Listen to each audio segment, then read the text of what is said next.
खुलुमबाय स्टुडिअ दं आं रबिन बसुमतारी रुनिकाटा सानसुमै मेलेमजिबि रायजो राजाफोरा मैखोमै बाहागो लाफैनानै हाबाफारिखौ जाफुंसार खालामो। जोबोद गोजोननाय मोनदों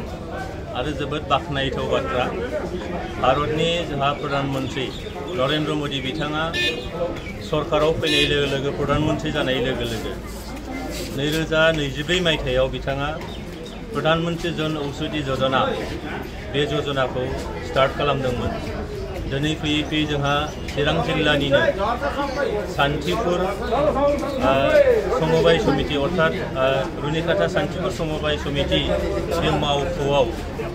मोनसे प्रधानमन्त्री जन औषधि केन्द्र बेखौ दिनैहाय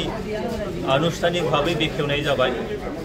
जेराव जिल्लानि डिसि बिथाङा दंमोन आरो जोंनि CHD खौ लाफानानै गासै अफिसार्स बिथांमोनहा दङ आरो जोंनि सान्थिपुर ओनसोलनि सानसुमै बिथांमोनहा दङ। दा बेयाव आङो फैनानै जोबोद गोजोननाय मोनदों, मानोना जेनेरिक मेडिसिननि जे बाथ्रा बुंदों बे जेनेरिक मेडिसिननि मोनसे स्टल बेयाव खुलिनाय जाबाय, केन्द्र एबा फार्मासि मोनसे खुलिनाय जाबाय। जाय जेनेरिक मेडिसिना थाखानाय जिखिनि मेडिसिन बेनि मोनसे एडिशनेल बिनि मोनसे एक्टिभनेसा आरो बियो एडिशनेल मोनसे गोहो होयो आरो बिनि रांनि बाथ्रा जे बेसेननि बाथ्रा बे बेसेना जेनेरेल मेडिसिना जेराव 200 रांबा बियोखौ जोङो 30 बा 50 रांनि जों मोननो हायो। दा रांनि बिथिंनिफ्रायबो साधारन मानसिफ्रा बे मुलिखौ बायनानै जानो हागोन, मानोना जों नुदों जे समाजाव ओरैबायदि गोरिब न'खर दङ डाक्टारनाव नायजानानै मुलि लिरनानै हरो, मुलिया दाम गोसानि थाखाय बिथांमोना थरनै बा थरथाम मुलि बायनानै जानानै कर्सखौनो फोजोबालासे बिथांमोना ओरैनो थायो आरो मा जाबाय बे फिसा बेमारानो उनाव थाङै थाङै गिदिर मोनसे बेरामनि माने लक्षण जाहैयो। गुबुन मोनसेया जाहैबाय दाम गोसानि थाखाय गोबां जोंनि गामि ओनसोलनि गोरिब न'खरनि सुबुंफोरा माखासे खोमसि फोथायनायनि माने सहाय लानांगौ जायो, जायनि थाखाय मा जाबाय जे बिथांमोननि बेमारा हामनायनि सोलाय बांसिननिफ्राय बांसिन गोब्राबनिफ्राय गोब्राबसिन जालाङो।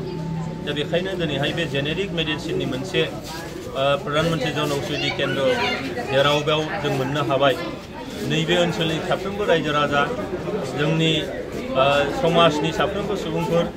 जोंनि मिडियानि साफ्रोमबो मानसिफोर गासैखौबो आङो खावलायगोन। बेनि थाखाय जोङो मोनसे रायजो राजानि एकदम जोबथानाय सासे सुबुंनि শেষৰ ব্যক্তিজনৰ ওচৰলৈকে আমি ইয়াৰ মেছেজটো আমি দিব লাগিব।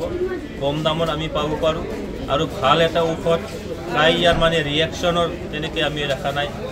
একশ্যনটোৱে ভাল। সেইকাৰণে এই গোটেই বস্তুটো আজি আমি ইয়াত পাব পাৰি মই আজি শান্তিপুৰ বা চিৰাংবাসীৰ হৈ বড়োলেণ্ডবাসীৰ হৈ আমাৰ প্ৰধানমন্ত্ৰী নৰেন্দ্ৰ মোদী ডাঙৰীয়ালৈ মই ধন্যবাদ জ্ঞাপন কৰিছোঁ, কৃতজ্ঞতা প্ৰকাশ কৰিছোঁ। আৰু আমাৰ रुनिकाटा सान्थिपुर समबाय समितिये जी पदक्षेप लले और जी पदक्षेपे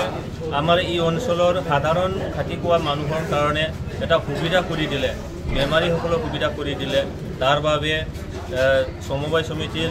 सभापतिके आदि करि ইয়াৰ বিভিন্ন পদত থকা বিষয়ববীয়াসকলক মই ধন্যবাদ জ্ঞাপন কৰিছোঁ, কৃতজ্ঞতা প্ৰকাশ কৰিছোঁ। ডিপাৰ্টমেণ্টেল অফিচাৰসকল আছে তেখেতসকলক প্ৰধান মই মোৰ ফালৰ পৰা মই কৃতজ্ঞতা প্ৰকাশ কৰিছোঁ। साफ्रोमनिसिमबो आङो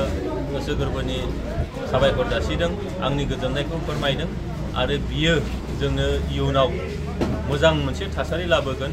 गुबैयै जोंनि देहाखौ नायनायाव, देहाखौ फाहामनायाव बे मोनसे मोजां मोनसे माइलनि खुन्थिया होननानै आं रुनिकाटा सान्थिपुर समबाय समितियाव जनौषधि केन्द्र भारतबर्षनि प्रधानमन्त्रिनि जि सिमां आरो लोगोसेनो जोंनि मिनिस्ट्रि अफ कॉर्पोरेशननि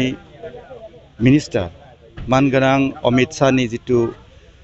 लुबैनाय बेबायदिहाय बे जोंनि आसामनि बड'लेण्डआव जोंनि बड'लेण्ड ओनसोलाव दिनै रुनिकाटा सान्थिपुराव बे केन्द्रखौ दिनै बेखेवनाय जाबाय। बे बेखेवनाय हाबाफारियाव जोंहा मानगोनां क'क्राझार लोकसभा समष्टिनि MP मानगोनां जयन्त बसुमतारी साराबो नुजाफैदोंमोन आरो चिरां जिल्लानि माने DC डिस्ट्रिक्ट कमिशनार बिथां जतिन बरा साराबो बेहाय नुजाफैदोंमोन। बेजों लोगोसेनो OSD जोंहा सिबसारनि OSD सांग्रां डक्टर सांग्रां ब्रह्म बिथाङाबो नुजाफैदोंमोन आरो लोगोसे जोंहा बे ओनसोलनि गासै लिडारफोर बेयाव नुजाथिनायखौ नुनानै जों गोजोननाय मोन्दों खारन रायजोनि जुदि जोंहा हेफाजाब थायोब्ला गासै जुदि रायजोआ बे माने केन्द्रनि गेजेरजों जुदि सुबिदा जायोब्ला जोंहा गोग्गानाय थायो गतिके जोंनि बिफाननि गेजेरजों जों रायजोफोरनो माबायदिहाय माने आर्थिक उन्नति इक'नमिकेल ग्रथ लाबोनो हायो खारन जेनेरिक मेडिसिन होननाय लोगो लोगोनो जोङो माने जेनेरेल मेडिसिनफ्रा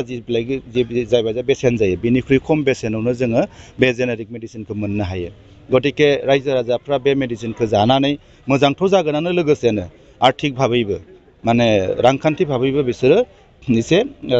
सुबिदा जागोन खारन खम दामावनो मुलिखौ मोनजागोन नालाय गतिके जोङो